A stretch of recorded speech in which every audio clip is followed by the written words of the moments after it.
नमस्कार. आपण पाहत आहोत धाडस महाराष्ट्र न्यूज. सात्री पुनर्वसनाचा प्रश्न सुटेल का? आश्वासनांची पूर्तता न झाल्याने ग्रामस्थांचे बेमुदत उपोषण. जळगाव. अमळनेर तालुक्यातील पाडळसरे धरणामुळे बाधित झालेल्या सात्री गावातील ग्रामस्थांनी पुनर्वसनासाठी 1 जानेवारीपासून जळगाव येथील GS ग्राउंडवर आमरण उपोषण सुरू केले आहे. गेली 23 वर्षे पुनर्वसनासाठी लढा देऊनही केवळ आश्वासने पदरी पडल्याने संतप्त ग्रामस्थांनी आता निर्णय नाही तर माघार नाही अशी भूमिका घेतली आहे. सोमवारी 5 जानेवारी रोजी आमरण उपोषणाचा 5वा दिवस असून जोपर्यंत मागण्या पूर्ण होत नाही तोपर्यंत आंदोलन सुरूच राहील असा पवित्रा त्यांनी घेतला आहे.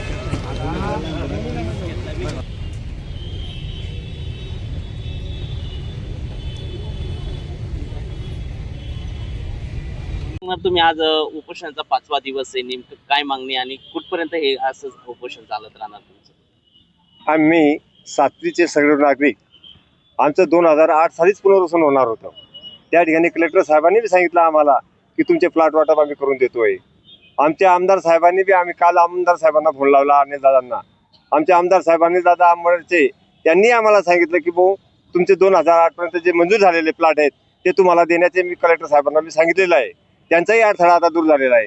आम्ही कलेक्टर साहेबांनाही सांगितलं, कलेक्टर साहेबांनी सांगितलं की तुम्हाला आमचा कोणत्याही प्रकारचा अडथळा राहिलेला नाही, तुमचे प्लॉट वाटप आम्ही ताबडतोब करत आहोत.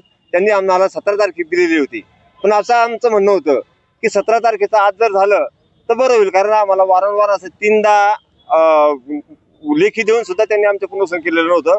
म्हणून त्याच्यासाठी आम्ही सर्व सात्रीचे नागरिक या ठिकाणी उपोषणाला आलेलो आहोत. यापुढे तुम्हाला गिरीश महाजन यांची जी भेट झाली होती त्यांनी काय सांगितलं? यापूर्वी आम्ही गिरीश महाजन साहेबांचीही भेट घेतलेली होती. ते जलसंपदा मंत्री असताना त्या ठिकाणी आम्ही सर्व नागरिक त्या ठिकाणी गेलो. आमच्याबरोबर शिवराम काका सुद्धा होते. मी काका साहेब आणि आम्ही सर्व त्या ठिकाणी गिरीश महाजन साहेबांना बोललो. महाजन साहेबांनी आम्हाला आश्वासन दिलेलं होतं की आम्ही प्लॉट वाटप ताबडतोब मी कलेक्टर साहेबांना फोन लावतो आणि प्लॉट वाटप करायला तुम्हाला सांगतो. आता मुख्य मागणी काय राहणार? आमची मुख्य मागणी एकच आहे, आमचं लिगली काम आहे. आम्ही पुनर्वसन ही आमची लिगली काम आहे. आम्ही जनतेसाठी आणि या देशासाठी आम्ही बराच मोठा त्याग करतोय का आम्ही घरदार सोडतोय आणि ते घरदार सोडायला आम्हाला कमीत कमी 25 ते 30 वर्ष झाली, पण हे आम्हाला प्लॉट वाटप करत नाही. आम्हाला ताबडतोब प्लॉट वाटप व्हावं एवढीच आमची अपेक्षा आहे, बाकीची आमची कोणतीही अपेक्षा नाही. तुमचा रोष कोणावरती? आमचा रोष शासनावरती की कमीत कमी शासनाने आमची दखल घेतली गेली पाहिजे होती, कारण या ठिकाणी आमचा 5वा दिवस आहे. आमच्या आया बहिणी भगिनी सर्व या ठिकाणी गरीब मंडळी सगळी आलेली. आम्हाला कुणाला काय द्यायचं याच्याबद्दल आम्हाला काही म्हणायचं नाही. फक्त आम्ही जे लोक त्या ठिकाणी आलेलो आहोत, जे सरकारने निर्गमित केलेले प्लॉट आहेत ते प्लॉट आम्हाला वाटप करण्यात यावे. आमचं कोणत्याही प्रकारचं म्हणणं नाही, जे सरकारचं आहे तेच आमचं म्हणणं आहे. फक्त त्यांनी द्यावं एवढीच आमची मागणी आहे. किती वर्षापासून हा विषय प्रलंबित आहे? हा कमीत कमी 25 ते 26 वर्षापासून हा विषय प्रलंबित आहे. नाव आपलं? माझं नाव राजेंद्र भाऊराव पाटील, राहणार सात्री, तालुका अंमळनेर, जिल्हा जळगाव. ताई काय सांगणार, आज 5वा दिवस उपोषणाचा? दादा आम्हाला फक्त पुनर्वसनाची गरज आहे. आम्हाला प्लॉट वाटप करून द्यायला पाहिजे. आम्ही आमच्या हक्काची लढाई लढतोय. आमचं असं काहीच म्हणणं नाही की आम्हाला शासनाने हे द्यावं का ते द्यावं. आमचे जे हक्काचं आहे, आमची जी माती आहे तिला आमच्या असं हवाले करून द्यायला पाहिजे. आमच्या गावाची आज अशी परिस्थिती आहे, घर सगळे पडण्याच्या स्थितीत आहे. बाकीच्या लोकांच्या घरावर छत नाही आणि बाकीच्या आजूबाजू भिंती नाही. हे लोक अक्षरशः कागद लावून राहतात. ही बघा तुम्ही गावाची परिस्थिती कशी आहे, तुम्ही बघू शकता. बॅनर लावलेला आहे, त्या बॅनर मध्ये बघा कशी परिस्थिती आहे आमच्या गावाची. घर सगळे पळून गेलेले लोक तशा घरांमध्ये राहत आहे. आमचा जीवन मरणाचा प्रश्न उठतोय दरवर्षी पावसाळ्यामध्ये घर गळता खाली आम्ही बादल्या लावून पाणी झेलतो आणि ते पाणी फेकतो. आमच्या गावात जर आमचा जीवन मरणाचा प्रश्न आहे, इकडनं नदी तिकडनं तापी आहे, मध्ये पाण्याचं हे येतं, मग आम्ही जायचं कुठे? आमचं जीवन मरणाचा प्रश्न तिथंच उठतोय. मग आम्ही इथंच बसून मरतो ना, कारण आम्ही तिथं मरण्यापेक्षा इथं मरतो. शासनावर आमची जबाबदारी राहील, आम्ही इथं बसून मरतो. आम्ही शासनाला वारंवार सूचना केल्या की आमचं गाव पुनर्वसन करून द्या, भूखंड वाटप करून द्या. तिथं सगळी प्रक्रिया झालेली आहे. तिथं टाकी झालेली आहे, शाळा झालेली आहे, ग्रामपंचायत झालेली आहे, गटारी झालेल्या आहेत, विजेचे पोल उभे केलेले आहेत. मग सात्री गावाचे गोळ आडले कुठे?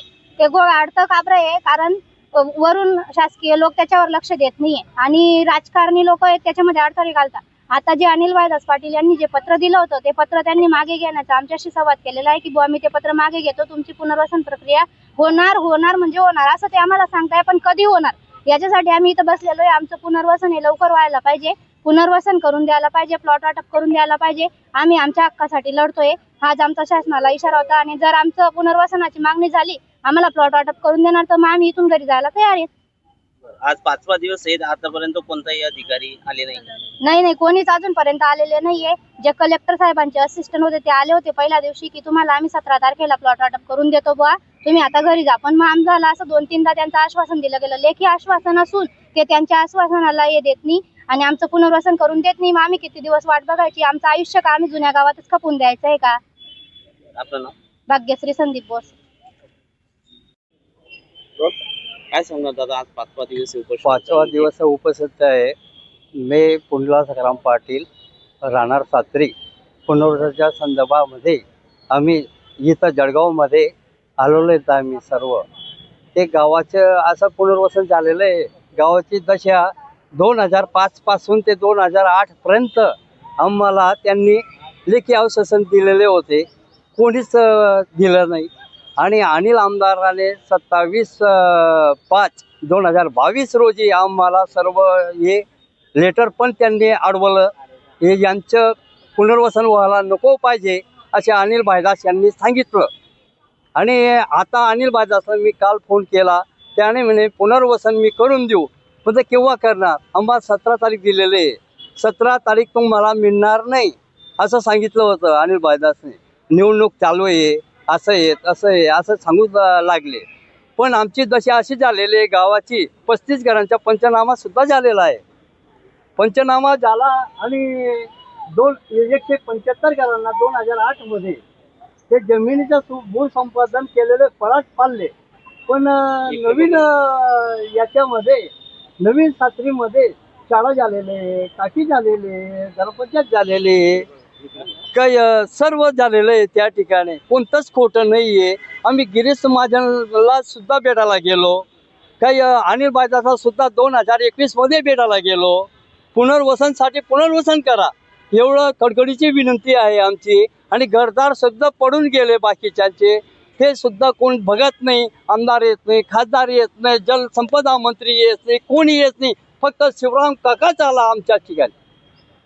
आपलं नाव? पुंडलिक सखाराम पाटील, सात्री. ओके.